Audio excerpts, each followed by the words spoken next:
Herkese merhaba sevgili haridarlar. Türkiye'nin ilk ve tek meyhane kanalına hoş geldiniz. Nasılsınız arkadaşlar? İnşallah iyisinizdir. Sizlere Türkiye'nin ilk ve tek meyhane kanalının Iğdır stüdyolarından sesleniyorum. Evet arkadaşlar, Trabzon'dan sonra yolumuz Iğdır'a düştü. Arada bir ay bir zaman geçti. O bir aylık süre zarfında video çekemedim. Ama inanın bana gerçekten pozisyonum olmadığı için, video çekemediğim için çekemedim. Yoksa bütün gönlüm hep meyhana dedi. Hep meyhana dinledim. Sizlerle buluşmak istedim ama maalesef konumum el vermedi arkadaşlar. Ev tuttum kendime, eve bile gelemiyorum yani, ara sıra geliyorum. Öyle söyleyeyim. Muhteşem bir rivayetle karşınıza çıkıyorum arkadaşlar. Bunu telafi etmek için. Nicat'ın yıllar evvel söylediği, üstüne klip de çektiği çok güzel bir rivayet. Buyurun videoya geçelim. Videonun içerisinde rivayetin ne olduğunu, bu hikayenin nasıl bir hikaye olduğunu anlatacağım size. Buyursunlar.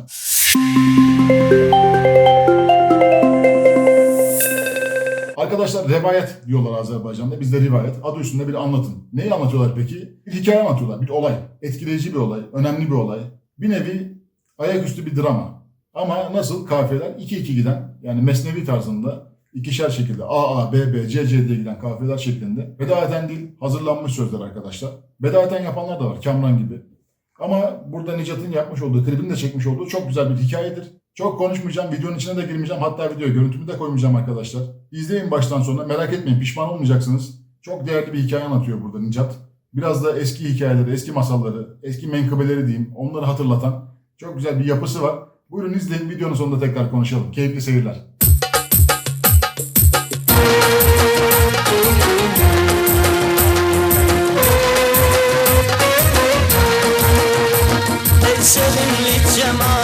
Söyleyin bir rivayet. Dost idi iki yoldaş, hem dost idi hem sırdaş. Dostum biri İran'da, biri Azerbaycan'da. Bir gün İranlı yoldaş dosta çekme gücün baş. Leyli hazırlık etti, dostun yanına gitti. Gezdiler çok firavan, entige geçti dövran. Bir gün İranlı yoldaş söyledi: aziz kardeş, ben salmış sehmana, sen konak gel İran'a. Dost bir gecede kaldı, zübvetenle yollandı. Çatı doğman mekana, evde gördü gamxana. Gördü ölüp atası, dağlaqlayır anası. İranlı tuttu matem, kalbinde büyük dertten. Bir müddet ötüp geçti, dostu geldi yetişti. Kef damaq etti təyin, öz dostunun üreğin. Etmemek için perişan, dostdan eyledi pünhan. Öz atasının ölümün, çektiği ezab zulmün. Bir gün gene dübare çıktı dostlar şikare. Bu anda bir güzel kız, çiğninde sen yalgız. Onlardan uzaklaştı, dost dosta derdin açtı. Söyledi: aziz dostum, o kıza aşık oldum. Al onu mənə yar et, dostunu bəxtiyar et. İranlı kaldı mətel, axı dostundan evvel. Aşık ediyor yâre, kaldı tamam avvare. Sakladı sirri pünhan, söyledi aziz insan. Biz ki dostluq əzəldən, kalbin yatan gözelden. Koymaram seni ayrı, fikr eyleməsən bari. Sabret mənə vermə ölep, kızla eləyim söhbet.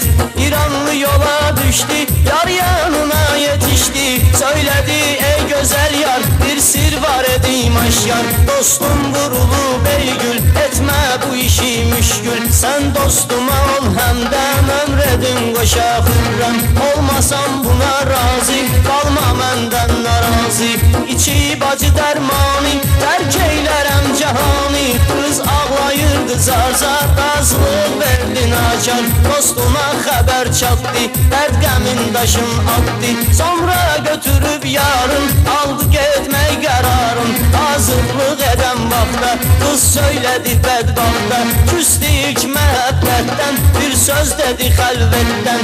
O İranlı yollana, yalvarıram yaradana. Salsın seni bir derde, kâre tapma heç yerde.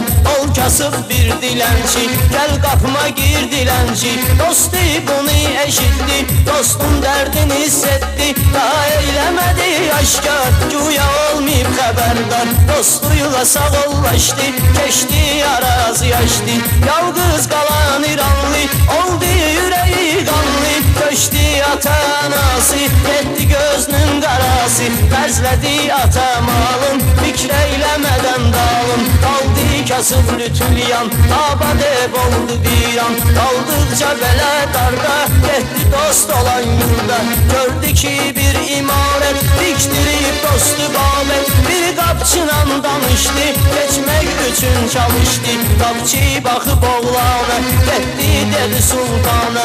Əmr eylədi ki sultan, döy qov onu qapından. Qapçı elə də etdi, peşman olaraq getdi. Hər bir ümid tükendi, qapılar gəzib diləndi. Bir gün bir qoca arvad, olduca o da naşad. Oğlana yaxınlaşdı, dərdini ona açdı. Doktor mənim övladım, doktor ləzzətim dadım. Gəl bir yaşaya qəlbət, axır düzələr vəziyyət. Razılaşdı oğlanda, o sahda o anda.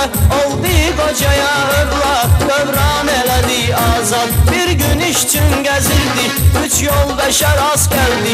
Söylədi bu yoldaşlar, bir yerdə böyük daş var. O böyük daş altında, vardı daş qaş altında.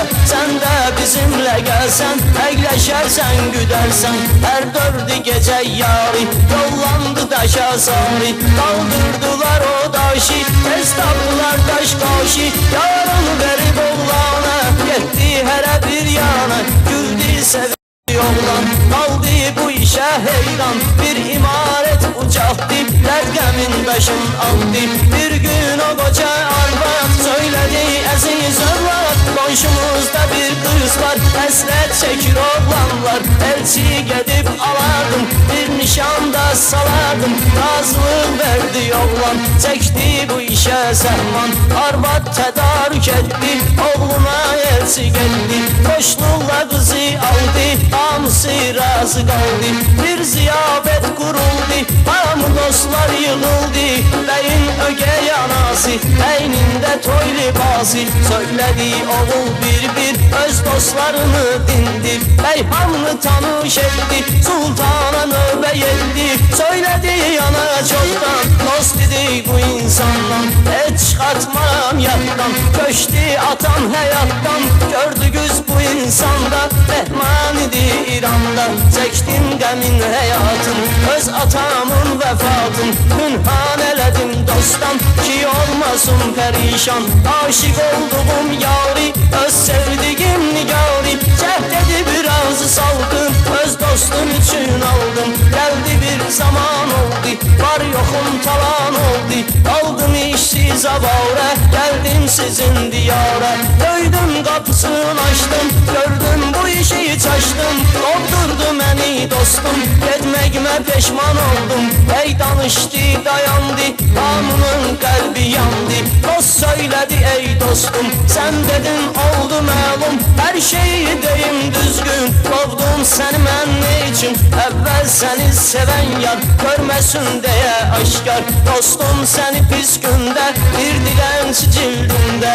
Anam dediyin arvad, doğma anamdı sən yad. Gördüğün üç yoldaşı, tapdığın o daş qaşı. Mən etmiş idim təyin, şad edim dost ürəyin. Olmaram mən vəfasız, evləndiyin gözəl qız. Var dövlətim tacımdır, öz doğmaca bacımdır. Ey bunları eşitdi, ağladı fikrə getdi. Dostun əllərim tutdu, hər bir şeyi unutdu. Birləşdi əziz dostlar, bax budur təmiz dostlar. Arzu edir nicatda, hər dosta bu həyatda. Dostluğa sadiq olsun, hörmətə layık olsun. Evet arkadaşlar, rivayet böyle bir şey. Bu hikayede böyle bir hikayeydi. İnşallah beğenmişsinizdir. Ben çok beğendim. Azerbaycan'da çok meşhur olan, yıllardır milyonlarca dinlenmiş olan, çok insanların ezberinde olan bir rivayet de bu. Bazı insanların dinlerken ağladığı da varmış bunu. Öyle de duydum arkadaşlar. Gerçekten güzel bir hikayeydi ama oradaki sosyal doku, işte bu sultan kelimesi, imaret kelimesi, bunlar bana hep sanki Necat çocukluğunda böyle bir hikaye duymuş da onu anlatmak istemiş gibi geldi. Eski menkıbeleri hatırlatıyor bana. Eğer hoşunuza gittiyse rivayet janrı da, yani rivayet şablonu da hoşunuza gittiyse arkadaşlar bana lütfen yorumlarda bildirin. Bu rivayetlerin başka versiyonları da var. Mesela Namık Karaçukurlu'nun da bir rivayeti var. Başkalarının da rivayetleri varmış. Onlardan örnekler de seçkiler de yapabiliriz eğer isterseniz. Şimdilik benden bu kadar. Bundan sonra videolarımız gelmeye devam edecek arkadaşlar. Güzel planlarımız var. Haftada bir düzenli videomu atabildiğim kadar atacağım. Bir ay sonra kadar da kışa doğru girerken de çok büyük isimlerle, çok özel isimlerle canlı yayınlarımız olacak inşallah. Kendinize dikkat edin. Abone olmayı falan unutmayın. Hype falan varsa onları yapmayı unutmayın arkadaşlar. İzlemede kalın, ne diyeyim. Kendinize iyi bakın.